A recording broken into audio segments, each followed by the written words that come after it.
ప్రపంచం ముందు ఇప్పుడు కొత్త కొత్త సవాళ్లు పుట్టుకొస్తున్నటువంటి పరిస్థితి.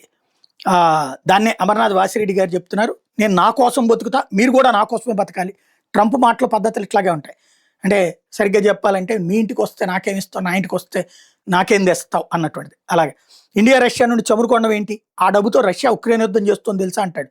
పోనీ శాంతి కాముకుడా అంటే ఓ పక్క గ్రీన్లాండ్ని ఆక్రమించుకుంటుంటాడు, మరో పక్క ఇరాన్పై యుద్ధానికి అంగుళం దూరంలో ఉన్నాడు. సొమ్ము ఒకటిది సోకొకటిది. మా ఇంటికి వస్తే మీరేం తెస్తారు, మీ ఇంటికి వస్తే నాకేం ఇస్తారు అన్నట్టు ప్రపంచం ఎక్కడ ఏ దేశం వాణిజ్యం చేసినా అది తన కరెన్సీ, అదే డాలర్తోనే అమ్మాలి కొనాలంటాడు. తానేమో లెక్కకు మిక్కిలిగా డాలర్స్ను ముద్రించి ప్రపంచం మీద కొదలాలి. ఈ విధంగా తన ఆర్థిక ఆధిపత్యాన్ని కాపాడుకోవాలి. ఇది అమెరికా విధానం. చాలా ఏళ్లుగా ప్రపంచంలో అన్ని దేశాలు అమెరికన్ డాలర్ను వదిలిపెట్టి ద్వైపాక్షిక వాణిజ్యాలు చేసుకుంటే వారం రోజులు అమెరికన్ ఆర్థిక వ్యవస్థ కుప్పకూలుతుంది. అప్పులు తీర్చలేక అమెరికా ఆఫ్రికా దేశాల మాదిరి దేశంగా మారిపోతుంది.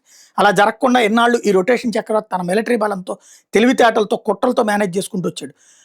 మిగతా వాళ్ళు వేరు, ట్రంప్ వేరు. ఎముకలు తిని దాన్ని మెడలో వేసుకునే రకం ట్రంప్. సున్నితత్వం ఉండదు. నేను అందరిలో ఏదో పరిపాలించడానికి రాలేదు, ప్రపంచాన్ని సుశుభవించడానికి వచ్చానని చెప్పే రకం ట్రంప్. తన గ్రీన్లాండ్ ఆక్రమణ ప్రకటనతో యూరప్ దేశాలను దూరం చేసుకున్నాడు. ఇండియా యూరోపియన్ యూనియన్ మధ్య వాణిజ్య చర్చలు ఎప్పటివి కావు. నువ్వీదరిని నేనేదరిని ట్రంప్ మామ కలిపాడు ఇద్దరిని అని ఇప్పుడు ఇద్దరు కలిశారు. అవును, వాళ్ళు ఇద్దరు ఇష్టపడ్డారు. ద్వైపాక్షిక ఒప్పందం కుదిరింది. ఇండియాను బెదిరించి లొంగ తీసుకునే అవకాశం అమెరికాకి ఇప్పుడు తగ్గిపోయింది. ఆర్థిక ప్రయోజనాలు కాపాడుకోవాలంటే ఇండియాతో గౌరవప్రదమైన వాణిజ్య ఒప్పందం కుదుర్చుకోవాల్సిందే. ఇండియా జనాభా మొదటి బలం, రెండోది మానవ వనరులు. ఇండియన్స్ లేకుండా అమెరికా, యూరప్ అనే కీలక రంగాలు నడవు. ఇప్పుడు ప్రపంచంలోని అనేక దేశాల ఆర్థిక సంక్షోభంలో ఇండియా కూడా ఇలాంటి దానిలో చిక్కుంటుందేమో అనే భయం నిన్నదాకుండేది. ముఖ్యంగా అమెరికా తన టారిఫ్ పెంచడం పెద్ద సమస్య అయి ఉండేది. చైనాను నమ్మలేం, రష్యా ఓకే, కానీ కేవలం రష్యా మీద ఆధారపడగలమా? ఇప్పుడు యూరోపియన్ యూనియన్ మద్దతు ఇండియా ఆర్థిక వ్యవస్థకి డోకాలో నెట్టే.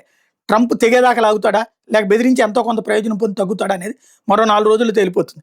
ఇరాన్తో పూర్తిస్థాయి యుద్ధం అంటూ జరిగితే ప్రపంచ ఆర్థిక వ్యవస్థ మరింత చిక్కుల్లో, బంగారం వెండి ధరలు మరింత పెరుగుతాయి. గ్రీన్లాండ్పై ఏ చర్యకు పూనుకున్న నాటో అంతమైనట్టే. అదే సమయంలో 1979లో ఇరాన్లో విప్లవం వచ్చాక ప్రపంచవ్యాప్తంగా మతపరమైన టెర్రరిజం ఊపందుకుంది.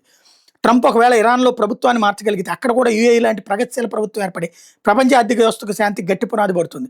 నాకు ఇగో ముఖ్యమని ట్రంప్ ఇండియా మీద కసితో బంగ్లాదేశ్, పాకిస్తాన్ ద్వారా సమస్యలు సృష్టిస్తాడా, లేక తెలివైన వ్యాపారులుగా ఇండియాతో వాణిజ్య సర్దుబాటు చేసుకుంటాడో చూడాలి. రష్యా ఆయిల్ కొనుగోలు విషయంలో మన దేశం ఒక మెట్టు దిగి నేను డీల్కి రెడీ అని చెప్పకనే చెప్పింది. ట్రంప్లో బిజినెస్ మ్యాన్ గెలుస్తాడా, లేదా సైనికుడు మరో వారంలో తెలిపోతుంది. గతంలో అతను అదే బిజినెస్ మ్యాన్ గెలిస్తే బ్రహ్మోత్సవం. అప్పుడు మనం అందాం సరిలేరు నీకెవరు లేదా. పోకిరి గెలిస్తే ప్రపంచానికి గుంటూరు కారం.